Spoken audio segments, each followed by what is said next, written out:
ব্যালকনিতে আসছিলাম, দুই ব্যালকনিতে পাশাপাশি দুটা বানর শুয়ে আছে। আমার মনে হচ্ছে যে হয় শর্ট খাইছে না হলে ঘুমাচ্ছে, আর একটা কারণ হতে পারে। তোমরাই বলো কি করছে। একটাই যে এখানে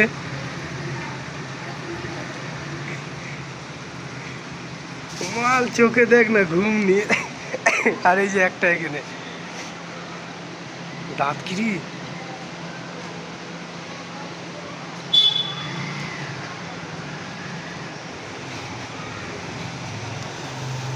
কি জন্য হতে পারে, হয়তো ব্রেকআপ হয়ে গেছে, না হলে ঝগড়া মারামারি করছে।